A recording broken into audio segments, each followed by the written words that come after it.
Station Commander, just approaching the aircraft. Group Captain Taria McFadden, who's accompanied with, she's with the Princess Royal, I think, who's just emerged, that's right, from the aircraft, and Vice Admiral Timothy Lawrence. The Princess Royal, who spent quite a few days at Balmoral, and as Roya was saying just a short while ago, has been really dedicated to her mother's care. And I believe we can maybe share some of the words that she has published this evening. That's right. Princess Royal has just issued an incredibly moving statement in which she says, "I was fortunate to share the last 24 hours of my dearest mother's life. It has been an honour and a privilege to accompany her on her final journeys. Witnessing the love and respect shown by so many on these journeys has been both humbling and uplifting." She talks about how we've been reminded of how much her presence and contribution to our national identity and how we may have taken that for granted. She talks about how she's delighted to so many people have offered understanding to her dear brother Charles as he accepts the added responsibilities of the monarch. And she says, "And to my mother, the Queen, thank you." It's a very moving statement, and I think there's something about, Princess Royal bringing her mother back, how she spent that last 24 hours with her and is accompanying her on that final journey. It's a very, very moving statement from the Princess Royal. The Princess Royal, the hardest working member of the royal family, was on Wednesday fulfilling engagements in the Scottish Islands. She was in the Isle of Skye, so she was nearby and was able to be with her mother from Wednesday night onwards, and has been with her ever since. And two people said to me this afternoon coming through Green Park, one about the King, saying he's been every inch a king. And then he said about the Princess Royal, what a wonderful daughter. Well, the wait in silence and wait in deep respect for the Queen's coffin to be brought from the Royal Air Force aircraft by the bearer party. There we see the Air Chief Marshal, Sir Mike Wigton, just in the centre of the frame, and with the Princess Royal and her husband, Timothy Lawrence.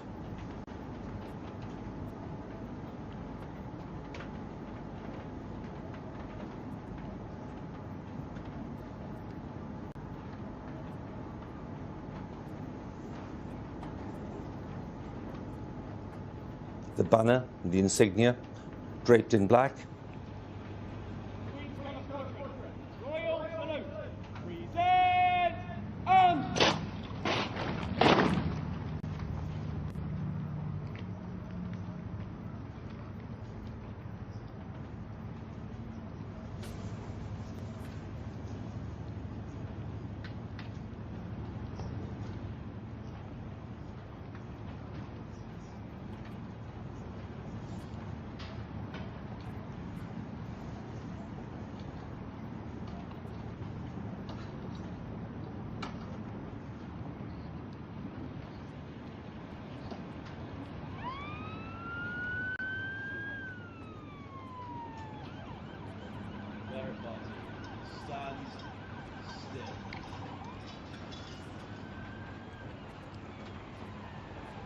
The body of Her late Majesty, Queen Elizabeth II, emerges from the Royal Air Force plane, brought by the bearer party, the Queen's Colour Squadron, 63 Squadron of the Royal Air Force Regiment.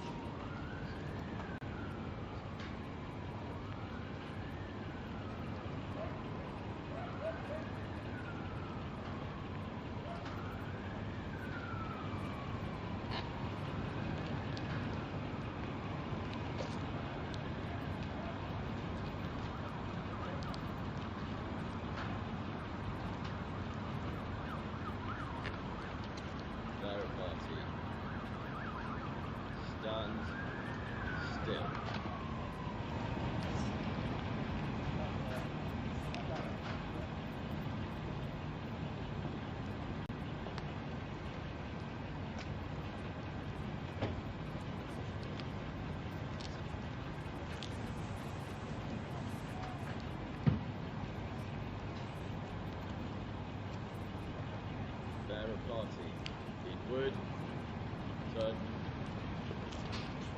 prepare to lower, lower.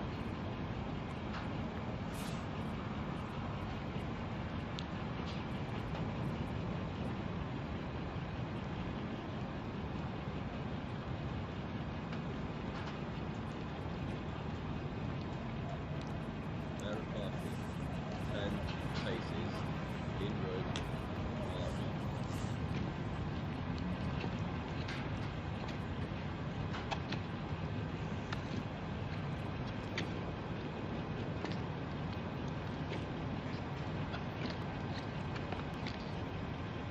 Now party, 6 paces, inwards.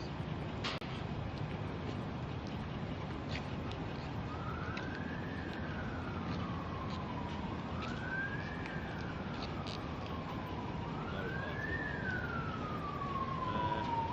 To feed.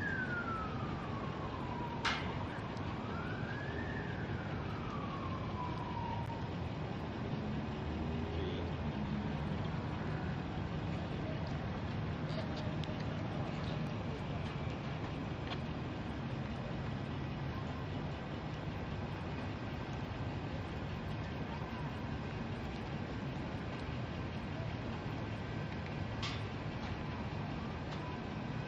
Now party, 8 paces, outward, march.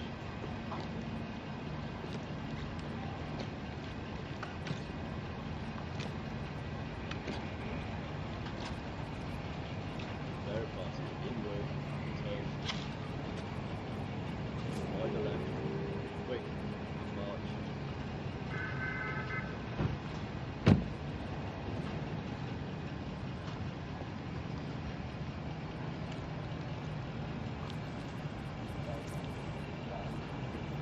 Bearer party, done its work crisply and perfectly. And the state hearse will soon be setting off for central London.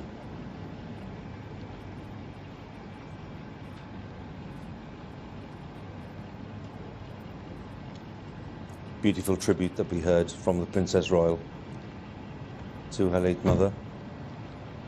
She called the privilege of having spent the last 24 hours with her at Balmoral.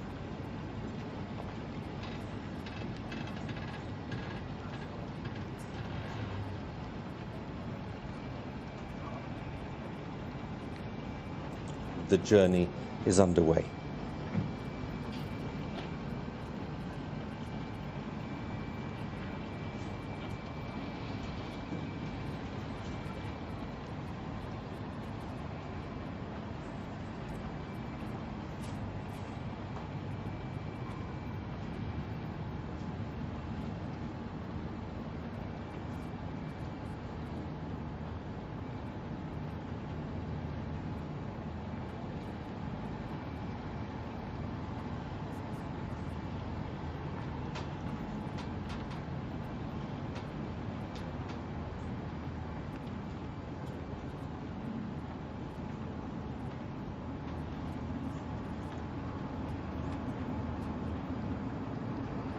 The party there, including, of course, representatives of the church, politics, and the military.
standard of the Queen's Colour Squadron, the very powerful signal of respect because it's touching the ground, something you rarely see.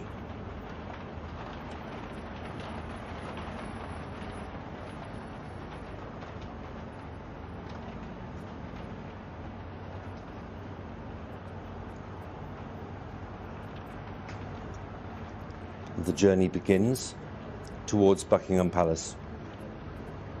It should take possibly around 40-45 minutes, but clearly it's a very slow and solemn journey. The police outriders and the Metropolitan Police clearing the way. The rain is falling. The headlamps are on already. And they leave the Royal Air Force Base at Northolt on that western approach to central London. And the Princess Royal will be joining her brother, the King, back at Buckingham Palace. And my colleague, Sonali Shah, has been witnessing the events there. Hugh, as the roar of the engines shut down, the sound of the silence here was palpable. Yes, there was a small ceremony, but there was no band. It almost felt like a gentle return to London for Her Majesty. Everyone here, you could see a sense of heaviness on their faces, yes, but also there was pride that they were able to receive Her Majesty. And that's because during her time as Queen, Her Majesty visited this base on many occasions. Indeed, the Duke of Edinburgh was an honorary Air Commodore and attended many dinners here. That relationship between the military and the royal family is well known. It's here where you really feel that the strength of that relationship. Speaking to people here all afternoon, people have been telling me that they wanted to be here so they could give Her Majesty the send-off that they felt she deserved. And as the royal hearse left the airfield, I think there was a sense of calm, almost peace, that everything had gone to plan, everyone had done a good job, and they had given Her Majesty the send-off that they wanted as she departed the airfield for one final time. Sonali, thank you very much. Sonali Shah there for us at RAF Northolt. Well, we are expecting, of course, the cavalcade to arrive here at about maybe 8 o'clock, maybe 8:05. But we'll just follow the progress that it makes, that it'll be slow, steady, respectful progress, as you'd clearly want and as you clearly expect. To look ahead to tomorrow, when we will also have another solemn event, which will involve quite a lot of ceremony, but ceremony in the sense of showing respect, showing admiration, and conveying all of the grief that people have been feeling in recent days, and giving people an opportunity to file past the coffin itself in Westminster Hall, where it'll be lying in state. Let's take a little look at the location, because this will give you a better sense of what will be going on. And there you have Buckingham Palace, with Green Park on the left-hand side, St James's Park on the right. And then on the left, as they go up the Mall, Clarence House and St James's Palace, very familiar buildings, of course, for the royal family.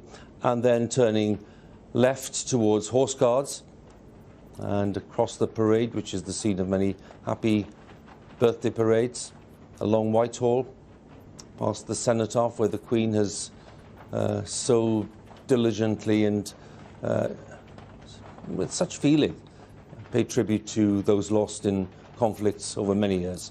And then into New Palace Yard and the Palace of Westminster, and the most ancient part of the Palace of Westminster, Westminster Hall, where there will be a vigil and where there'll be a lying in state by the late monarch, with members of the public being able to queue up very patiently, we hope, because it'll be a long queue to see the coffin and to show their respects.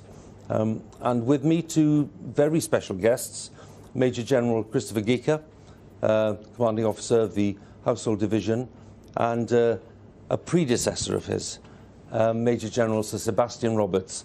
So they're both very expert in the field, and we're very grateful to you for coming in. It's good to have you with us. I'm just thinking about tomorrow, and it'll be a very moving scene when that procession takes place from here to Westminster Hall. What can you say to viewers about the preparations that are being made? Well, this is one of three processions, Hugh. It takes the Queen, as you say, from Buckingham Palace to Westminster Hall to lie in state. It's followed by two others, a very small one from Westminster Hall to Westminster Abbey, just before the funeral, and then after the state funeral, the main procession from Westminster Abbey to Hyde Park Corner. So tomorrow is, in relative terms, one of the smaller ones, but I think it's very evocative, and it's the royal household procession taking the Queen to Westminster Hall, where she will lie in state, to give the general public an opportunity to come and pay their respects to her. And the reason I said that lots of people will be moved is because it's not to do with the scale in that sense. It's to do with what it signifies. And there will be so many people who, I suppose, have a stake in what's going on. They'll feel a personal stake in what's going on, Sebastian. I think that's absolutely true. And I think the soldiers and members of the bodyguard and of the Royal Company of Archers who have the honour to be there are representing not only the rest of the armed forces, but I think every monarch, providing just a little bit of physical, traditional context to focus on what is the central event, which is the lying in state of the monarch. What I'd like to do, with your permission, is to share some images from 20 years ago, when the Queen Mother was lying in state, because this will maybe remind some people who've not seen this ceremony before, or the opportunity to come and pay one's respects. But of course, lots of people will have very deep memories of this and acute memories of it. What about your memories? Sebastian first? I had just returned from an operation and was unable to take part myself in any of the vigils. But I was lucky enough, because the last vigil was that of the Irish Guards, because she had asked that the Irish Guards bore her coffin to her funeral. I attended in one of the small chambers that overlooks the hall. And it is one of the most moving experiences of one's life, to see really the start of the final and sacramental event, which of course the funeral is. And I think everyone who files through Westminster Hall will of course have their own thoughts, but everyone, I think, must be affected by the profundity of the event. Christopher, for you, maybe I can share the images from 1952, which I know is a long time ago, but again, they are powerful images. They show again people's determination to queue and to pay their respects to a king who died at a young age. And when we see people emerging, it's just notable that people were terribly affected by the sight of that coffin and the body lying in state. This is an integral part of the process of leading to that state funeral, isn't it? Absolutely, and I was lucky enough to stand several vigils over the Queen Mother 20 years ago, and I was very struck by, as Sebastian says, by this incredibly powerful image in such a historic building, which has seen hundreds of years of history. And then there you are, being part of history being made, the public filing past, and you have the privilege of standing guard over this incredibly iconic member of the royal family. And I think it will be like that tomorrow, and it focuses one's minds on the realities of this, you know, and of the example of duty and service which the Queen has given to this country over so many years. As we see the images of the state hearse making its way towards central London, the outriders there with the lights flashing, lots of the cars, of course, stop. They realise exactly what's going on. They know exactly what this entails, and people showing their respect in any way that they can. And for both of you gentlemen here today, representing all the traditions of the armed forces, with which, of course, the Queen had such a close bond, especially the Household Division,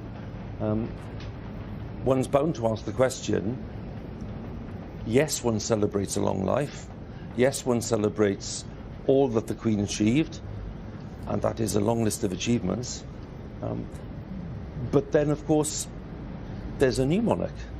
And there's a new monarch with his own relationship with the armed forces and with his own relationship with people who serve. Is that transition, Sebastian, first, a seamless one? The transition is already in place. Yes.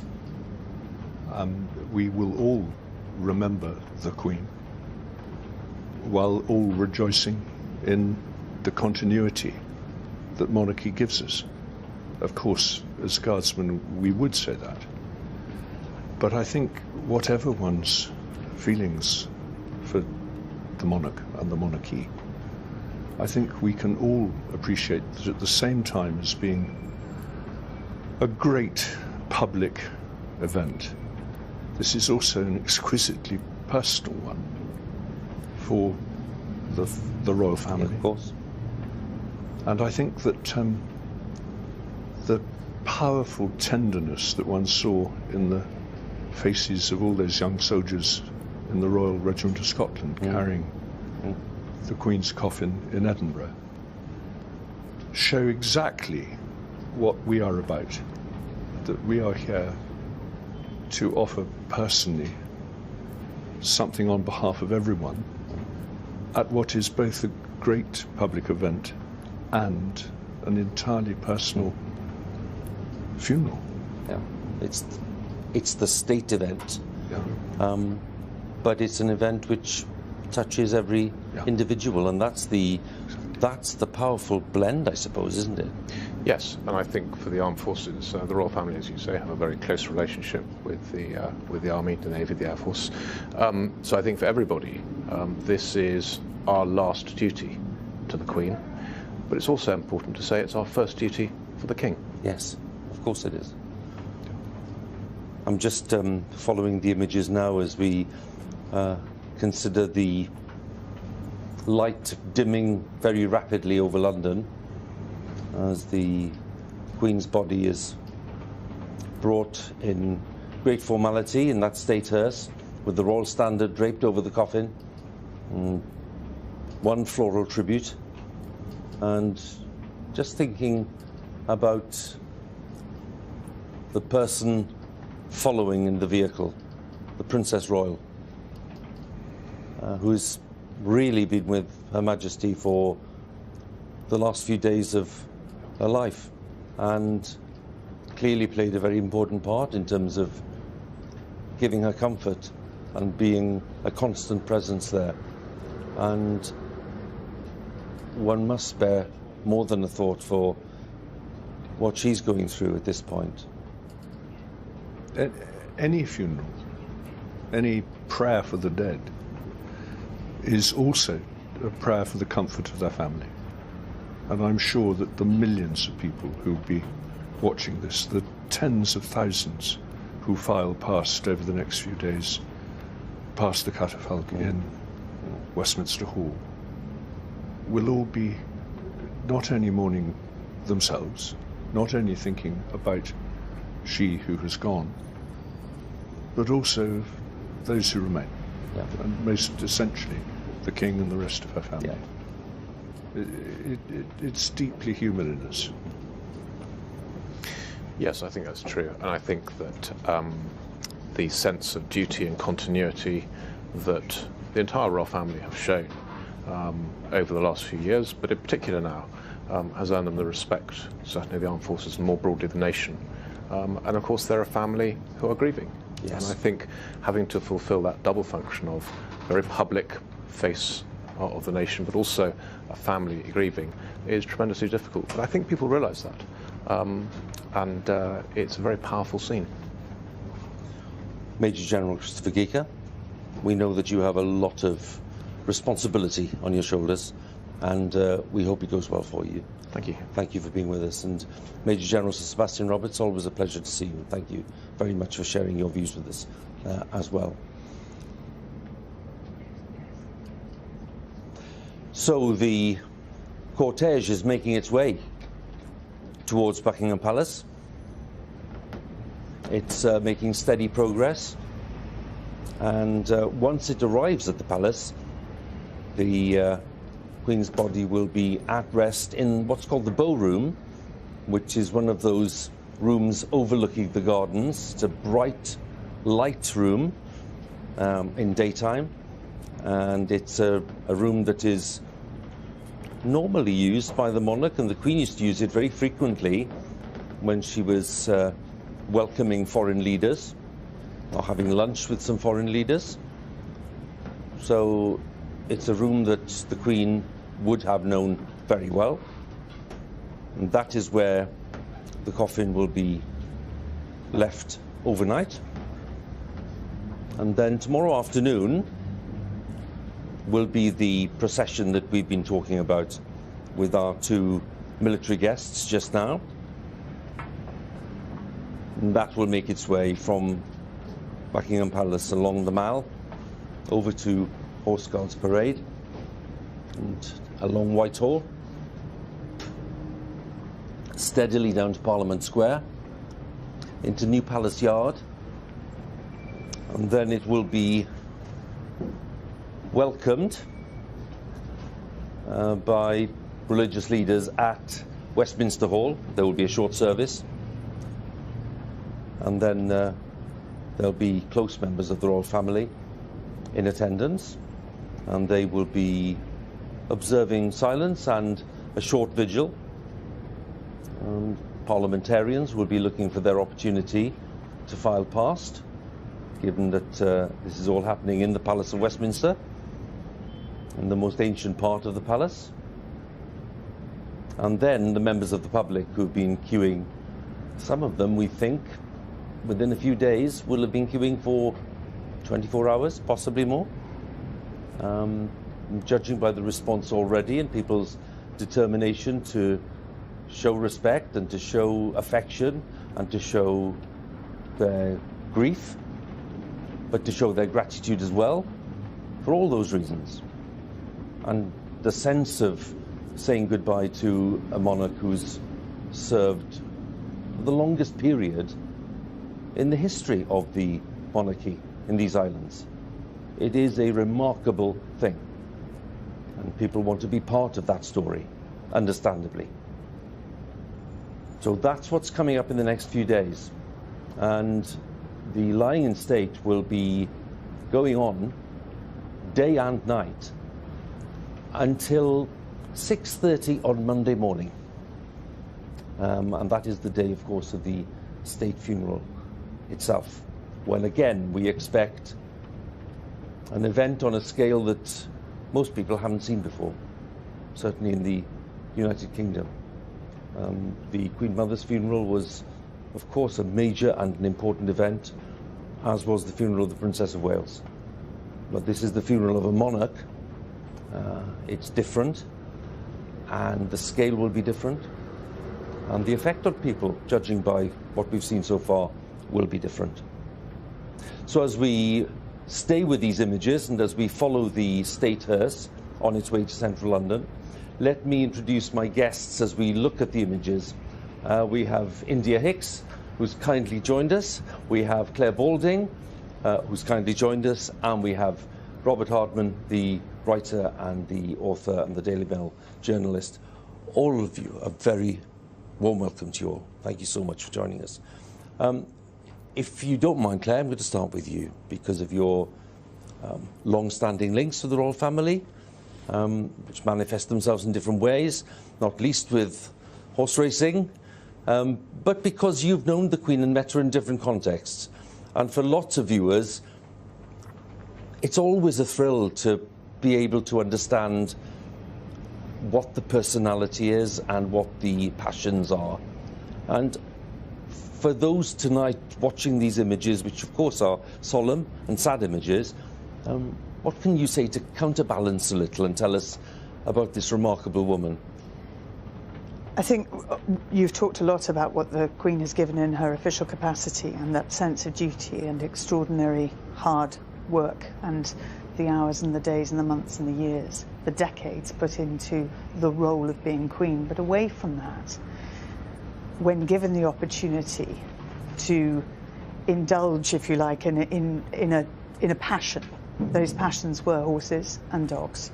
And yes, the racing, the horse racing was the thing that she shared with the public, and it's quite difficult for any monarch to share a passion with a huge number of people, because normally a passion is something you do on the quiet. You know, you have your interests and you can't necessarily, you know, share that in front of a crowd. But with racing, an extraordinary wide variety of people are involved in the sport, and the Queen loved to come to the stables in particular, to be there early in the morning to see the horses on the gallops, or to be there for evening stables, to talk to all of the grooms. And that was true whether it was racing stables and looking at, you know, the Olympic athletes of the equine world, or with Highland and Fell ponies up at Balmoral, or obviously with the horses at the Royal Mews at Windsor, and also loved her dogs.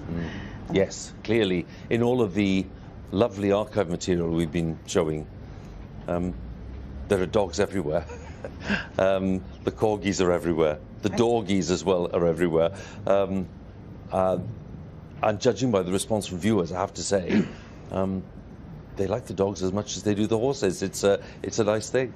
And that scene, the famous scene, obviously, with Daniel Craig that was shown at the opening of London 2012 Olympics, when the corgis lead the way down the corridor, that is what happened.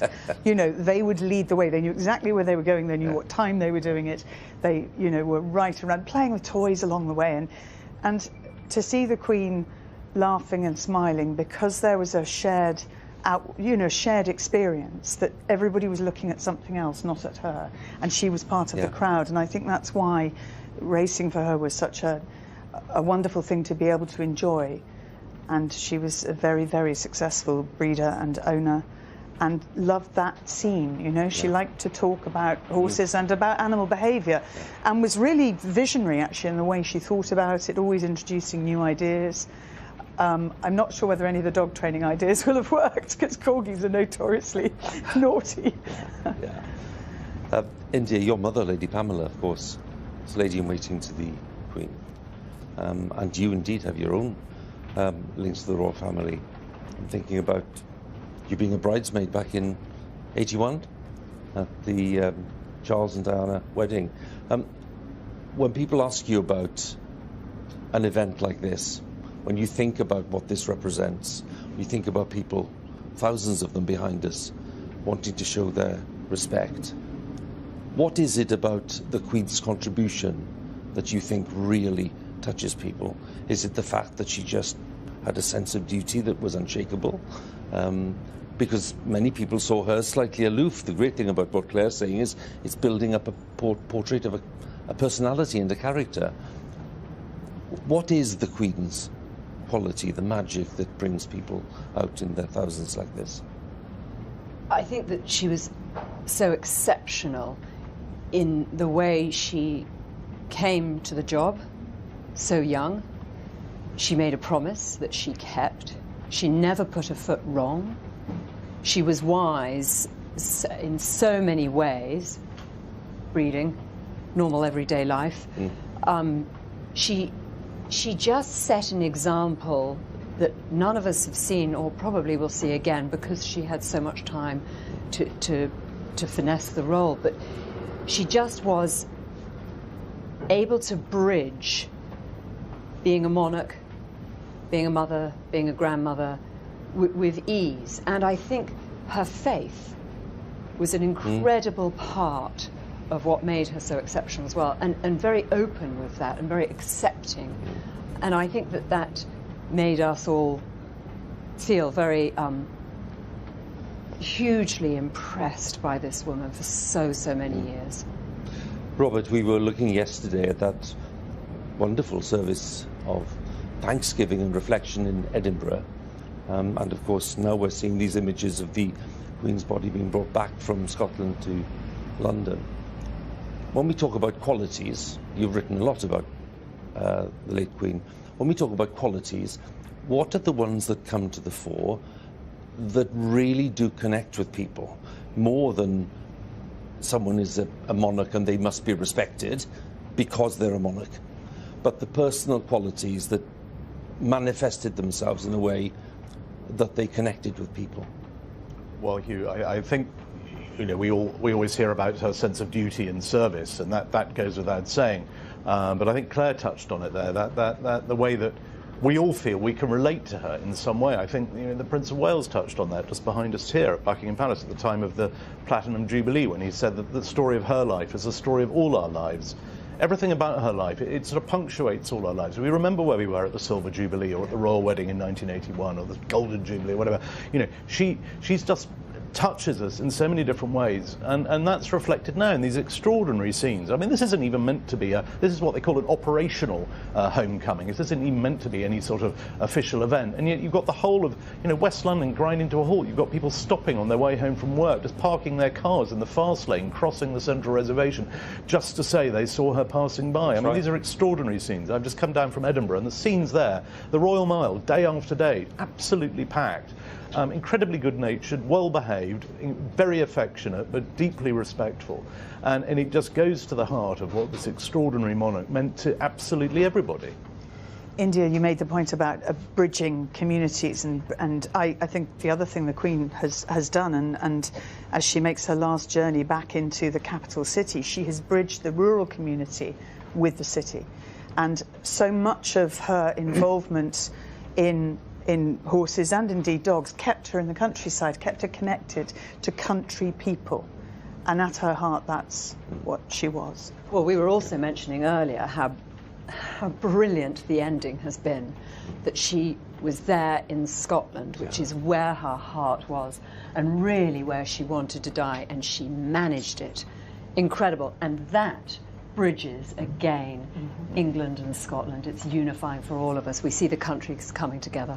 This has been, for some people, I have to say, a sensitive topic, which was, did the Queen somehow foresee that her time was short and made a decision that maybe she did want to be in Balmoral when the end came? And some people have been responding rather well, in a rather hurt way to that there was this element of planning in that way. However, I think we can say, Robert, that what's happened in the days since the death at Balmoral has been something that the Queen surely would have appreciated and applauded. I think absolutely, Hugh. I'm sure she would have been very touched by it. I do think it's rather wonderful that, you know, in life she was absolutely famous for keeping her views to herself, as she had to as a constitutional monarch. We never really knew, and now here we are still guessing about what was really going through her mind up at Balmoral. But I mean, the fact that she is the first British monarch in history to have passed away in Scotland meant that all these extraordinary scenes we've been lucky enough to see in the last few days have unfolded. They didn't happen for George VI, who died at Sandringham. George V died at Sandringham. Victoria died at Osborne House. But because the Queen died in Scotland, Scotland has played its part, and it's played its part magnificently. I mean, the scenery, the landscape, I think it's glorious that in the space of just a couple of days we've seen everything from those stupendous scenes of Deeside and the sunshine and the tractors and the ponies, and here we are now in John Betjeman's Metroland on a rainy workaday evening, watching probably millions of people turning out in Grotty, and I can say Grotty because I live in it, West London. You know, it just goes to the heart of she was a queen for everybody of a united kingdom, and that kingdom has never been more united in a very long time. And do you agree with that? Completely, and I think this probably helps the family her immediate family go through these very, very difficult days, particularly, obviously, our king and his queen, who must be feeling enormous grief and sorrow. And yet, with all of this pageantry, the process of all of that probably helps them. I mean, can you imagine inheriting this job at the age King Charles is, yes, and having to yes, have the energy this week to, yes, to take on all of this whilst grieving your mother? I mean, I have to say that he's seemed really energetic. He's looked very well. He's spoken with great eloquence and feeling, and I think he's touched a lot of people. And as he said to a member of the public who said, you're doing so well, he said it's what they call duty. Duty, yes. And there, in that word, we understand everything the Queen represented, everything the role as monarch represents, and everything he understands it to be. And well, we were united in joy in the summer when we were here for the Platinum Jubilee and we saw the light show above Buckingham Palace. Now everyone here on a dark, rainy evening, united in grief and respect. The broadcast that he made on the day after the Queen's death, that was remarkable. It was remarkable for the controlled emotion of it, the eloquence, and the power of the message, because clearly a lot of thought had gone into that, and you felt very strongly this wasn't something that had been written by officials. This was Charles speaking. I mean, he's obviously given so much thought to this, and very correctly, he never gave voice to those thoughts while the Queen was alive. He thought it was just disrespectful and inappropriate. So everyone might speculate on what sort of a king is Charles going to be. We always heard, well, he wasn't going to tell us until the time came because it was wrong to do so. And suddenly now he's king, and we've seen this reign begin at pace. The way he has been touring the Union, making sure he's going to all corners of the kingdom. Wales still to come, of course, yes. And just taking this message. You know, this is one kingdom. This is a united kingdom. I am your monarch, but there's a humility there, and as you say, Hugh, great choice of words. I mean, he's been a lot of sort of poetry. I mean, the wonderful, you know, may flights of angels sing thee to thy rest. And gosh, that was strong. Yeah. But quoting Robbie Burns in Scotland, I mean, you know, he really, I think, has just captured the mood, and very reassuring. It's very important for monarchy to reassure people in times of great crisis and turmoil, and we are in one, you know, as we say goodbye to our Queen, and yet he has definitely stepped up to the plate, I think. When we see, and we expect it to be, by the end of the 4 days, millions of people eager to come to show their respects, eager to file past the coffin, there'll be scenes that we've just not had the opportunity to see in the United Kingdom for a long time. Do you think that will change in some way the way that people view the institution of monarchy? Is the whole process that we're seeing now and the attempt to slowly modernise parts of it, which Charles has been clearly planning to do for quite a long time, is this process of grieving for the longest serving Queen in our history, long-serving monarch in our history, is that process going to lead to people being able to look in a different way at what the monarchy is, or is that asking too much? I would imagine that this grieving period demonstrates again the power of the Queen's reign. But looking forward, I think Charles will reign in his own way, because he is a very different man, obviously, and he's the son of his mother, but he has his own ideas and interests, and he has a very strong woman beside him. So I think we're in very capable hands. Of course, change is always alarming, particularly when we've had such a strong example. But I think that the four that are there, Charles and Camilla and his son William and Catherine, are a very strong unit and a modern unit. And so I think that the future is bright. I really do. And one of the things they have already, and the Queen did as well, have embraced is technology. And we will see as the vehicles make their way into central London, coming on the Westway now, you will see, as we have seen in London for the last few days, all of the advertising, all of the electronic advertising boards showing images of the Queen. Yes. And that again amplifies the message. Technology can do that in a way that wasn't possible 70 years ago. And that's one of the huge adaptations. And even COVID obviously then necessitated the use of Zoom. It is something that, or any other device, yes. you were able to connect with. For example, if you wanted to talk to school children, you could suddenly talk to 1 million school children rather than 20. And that is something I think King Charles will be very keen to make the most of. Well, let's take a look at Buckingham Palace and the scene here on this rather wet evening. But you can just about make out the crowds who are around the Queen Victoria Memorial there, which dominates the circle in front of the palace itself. The palace is lit, and of course we now know that the King is in residence in Buckingham Palace.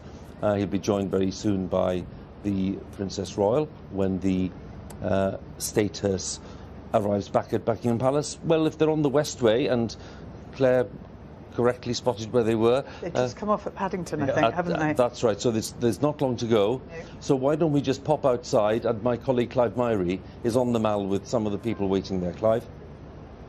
Hugh, the nights are drawing in a little quicker now, aren't they? And for the thousands of people who are here all the way down the Mall behind me, to my left, to my right, all the way up to the gates of Buckingham Palace. Many of them, they've been here so long, they will have seen daylight turn to twilight and now to nighttime as they await the arrival of the Queen's coffin.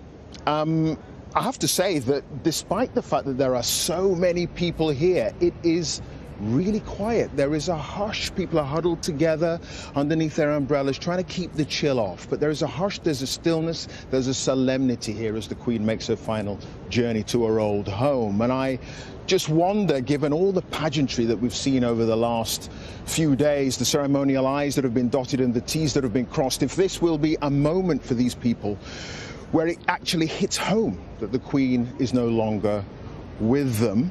The thousands of flowers that have been left here over the last few days, they've been moved to nearby Green Park, and every one of those bouquets represents an individual, a person, a family paying their own respects to the departed monarch. And it has to be said, and we need to remember this, tonight is the last night that the Queen's closest, her family, will have her to herself, to themselves, because tomorrow she will be back with the people.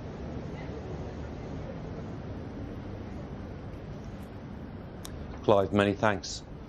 Well, progress is being made, and even on a dark, wet evening like this, the progress has been very neat and impressive, and they're approaching the very familiar parts of central London around Hyde Park, Park Lane, and making their way down towards Wellington Arch, which will feature prominently in the state funeral when it happens on Monday. And these streets, these great landmarks here in central London near Buckingham Palace, of course all of them familiar to the Queen from her childhood. And she was born just a few yards away from here in Mayfair, in Bruton Street, which was the home of her grandparents, her maternal grandparents. Before, of course, the turmoil came later in life when her father suddenly was obliged to take the throne after his brother decided to abdicate. It was a trauma at the time. I don't think it's too strong a word. And the life of the family was turned upside down. And George VI was greatly loved by people for the way that he stepped up, despite his rather fragile health.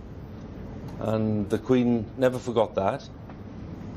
And I always find it rather moving that people write about the Queen's devotion to her father and the way that she ruled, the way that she reigned, all of it in line with what he had taught her. That was the example that she wanted to emulate. And I find that the strength of that bond, which clearly went on for decades after George VI's death, that she was still reigning in line with the principles that he'd transferred. And there's something very moving about that.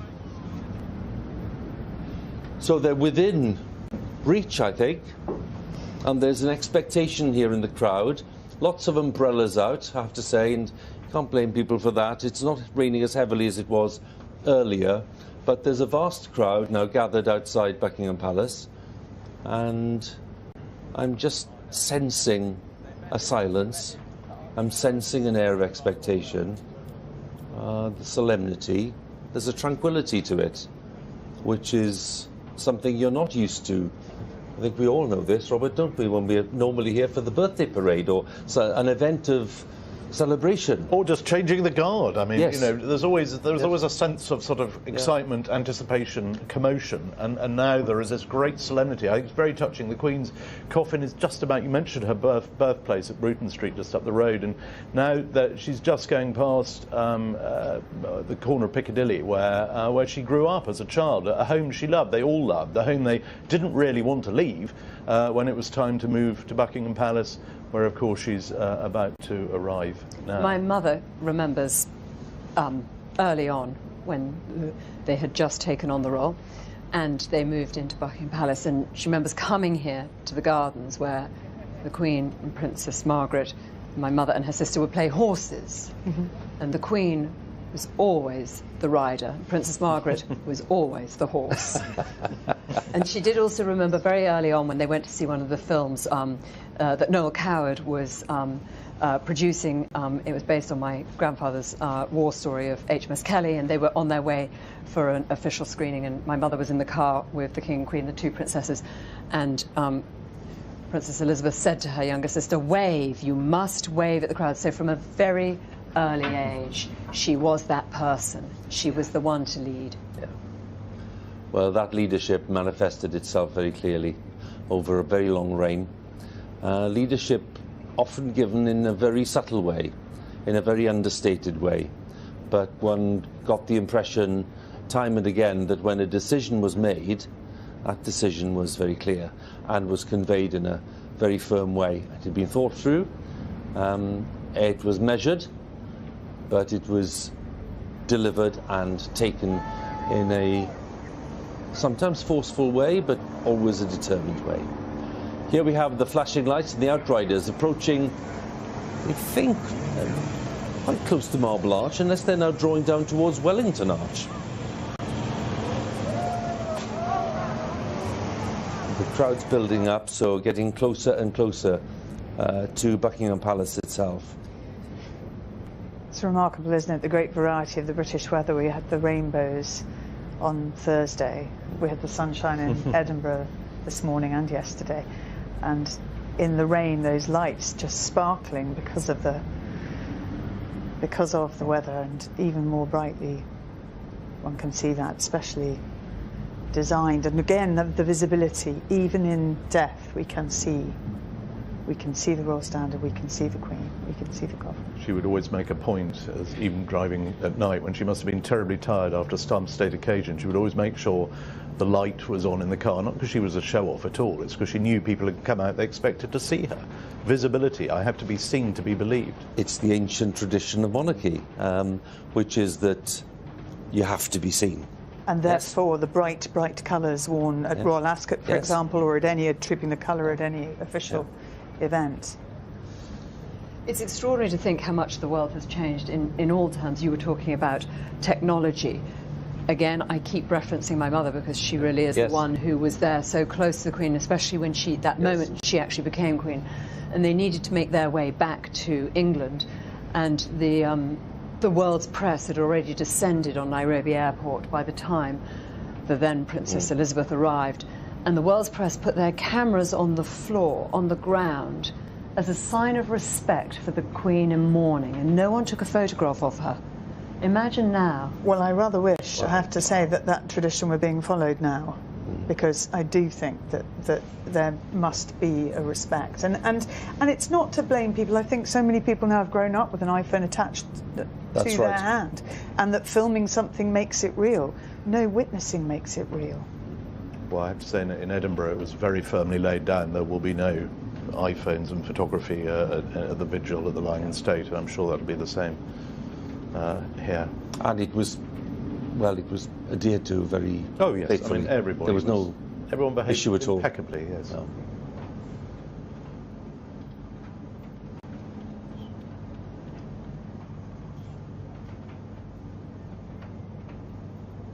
Just coming down Park Lane, coming up to Hyde Park Corner, I think.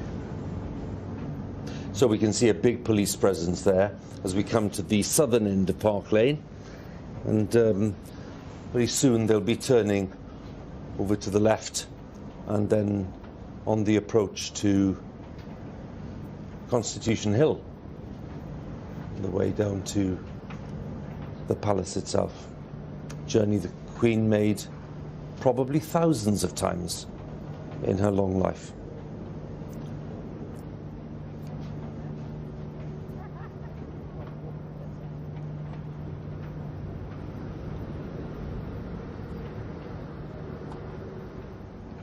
And as we wait for the state hearse to come onto the final approach here to Buckingham Palace, we just reflect as well on the fact that we have family members inside the palace who are waiting.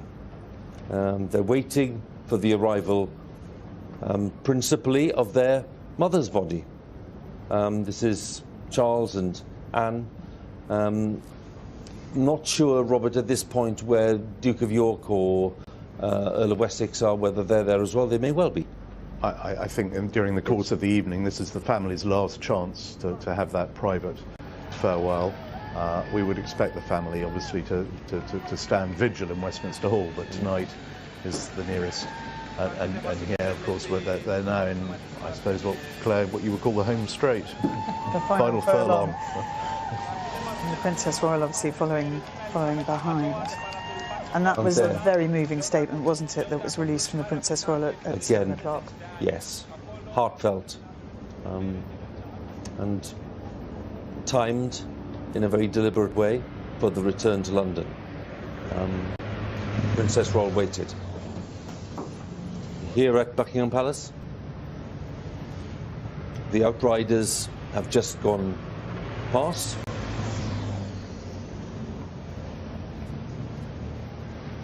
And there's silence here as the state hearse approaches.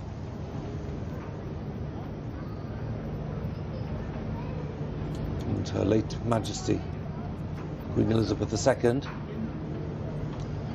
turns to Buckingham Palace one last time.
the final return to Buckingham Palace. The coffin of Her late Majesty Queen Elizabeth II has been brought back from Scotland, from Balmoral, flown from Edinburgh to London, driven from RAF Norfolk to Buckingham Palace, where it will lie at rest